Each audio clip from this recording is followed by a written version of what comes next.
Comme promis, Cathy Guyot est avec nous sur le plateau. Cathy Guyot, candidate pour le Parti Socialiste sur la 2e circonscription. Merci d'avoir accepté notre invitation. C'est une première, hein? Première télé. Première, oui, merci beaucoup de m'avoir invité et bonjour à tous. Et Olivier, pour nous présenter déjà cette fameuse 2e circonscription du Gard. Du Gard. Alors effectivement, on va vous montrer une première carte. Il y en aura pas mal pendant les semaines et les mois qui viennent. Voilà la 2e circonscription du Gard. Alors elle a été évidemment remaniée, redécoupée à l'occasion de ces législatives 2012. Elle comporte les cantons de Saint-Gilles, de Vauvert, d'Aigues-Mortes et de Sommières, et puis un canton où la ville phare, entre guillemets, est Émargues. C'est le canton Rosny-Vidourle. Voilà, exactement. On aura tout dit. Et qui fait partie des 5 cantons qui ne portent pas la ville principale du canton. Voilà, mais ça vous inquiétez pas, c'est pas très important.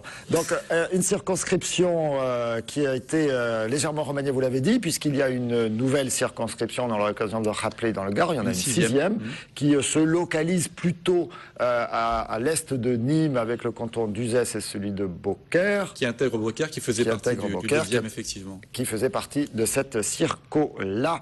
Une circonscription dont le sortant est Étienne Mouru. Élu et réélu depuis quelques mandatures, et la dernière fois élu avec près de 60% des voix.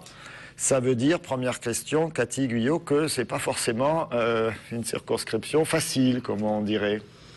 C'est pas une circonscription facile, ça n'est pas une circonscription ingagnable, au contraire.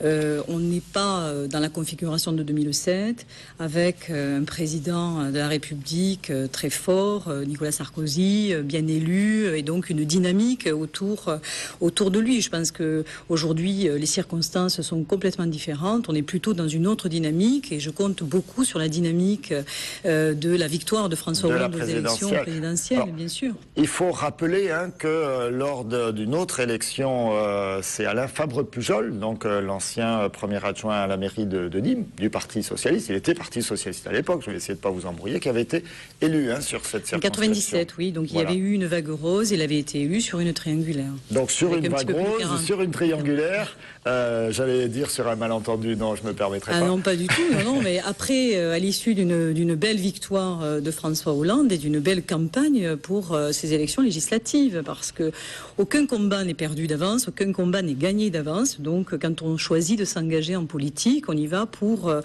débattre, on y va pour convaincre et pour emporter le vote des citoyens. Alors, vous êtes conseillère municipale à Vauvert. Oui. La particularité aussi de cette circonscription, c'est que vous n'aurez pas de candidat d'Europe Écologie Les Verts face à vous, puisqu'il y a cet accord national et que cette circonscription en fait partie. Donc, vous représentez, entre guillemets, le Parti Socialiste, évidemment, mais aussi Europe Écologie Les Verts. C'est un atout pour vous? Ça dépend. Les Verts sont assez divisés. Les Verts sont assez divisés, y compris sur cette circonscription. Donc moi, je joue la carte du Parti Socialiste. Le Parti Socialiste donc a des alliés. Il a fait un accord national. Nous prenons acte de cet accord. Moi, je suis bien entendu satisfaite que sur le territoire de la circonscription, il n'y ait pas de candidat Europe Écologie Les Verts. Un adversaire de moins, quand même. Ça fait un adversaire de moins, et en même temps, j'espère que ce seront des partenaires. Mais pour l'instant, moi, vous êtes sceptique sur leur engagement? Vous craignez même peut-être des candidatures intempestives? Non, pas sur cette circonscription. Est-ce que ça veut dire concrètement, si je lis votre analyse d'une autre façon, que c'est pas le vote écologie sur cette circo qui peut faire bouger les choses?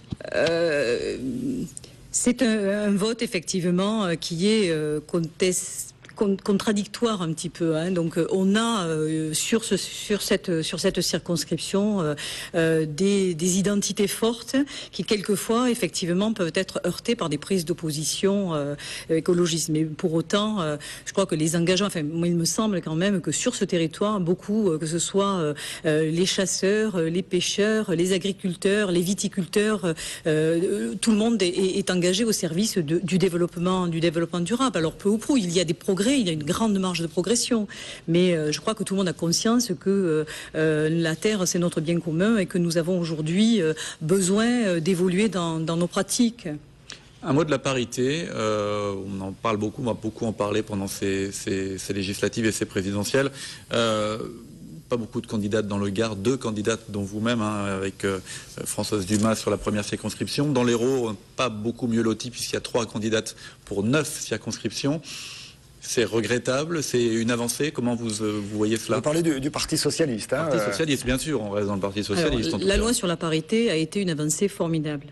Alors effectivement, il faut du temps pour changer les choses. D'abord, il faut que des femmes arrivent en politique, donc elles arrivent souvent par les listes des municipales ou des régionales, hein, donc il faut laisser un peu de temps au temps, et puis une fois qu'elles sont installées, bon, moi je suis candidate pour quelle raison? Je suis candidate parce que c'est la convergence à un moment donné de 2 trajectoires, une trajectoire politique. Je suis engagée au Parti Socialiste depuis 1995, j'ai pris successivement un certain nombre de responsabilités, des responsabilités locales, des responsabilités fédérales, des responsabilités nationale, donc une trajectoire politique et puis une trajectoire personnelle et professionnelle. On ne se décrète pas candidat un beau matin, c'est le fruit, c'est le résultat d'un engagement sur un territoire. Et moi je suis profondément engagée et je dirais même enracinée sur le territoire de la 2e circonscription. J'y ai fait ma vie personnelle, ma vie professionnelle, j'y ai mes engagements associatifs, mon engagement professionnellement,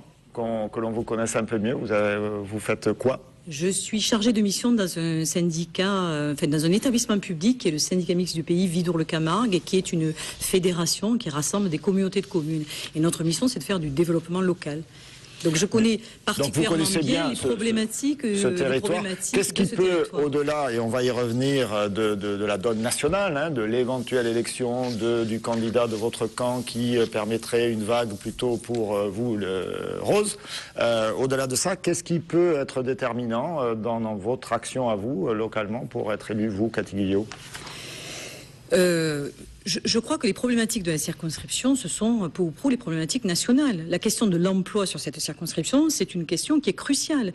On a en moyenne 15 à 16% de chômage. On a sur le canton d'Aigues-Mortes 19% de chômeurs. Le chômage touche les jeunes, majoritairement les jeunes. Donc on a un énorme effort à faire et donc cette problématique locale, on la retrouve au niveau national.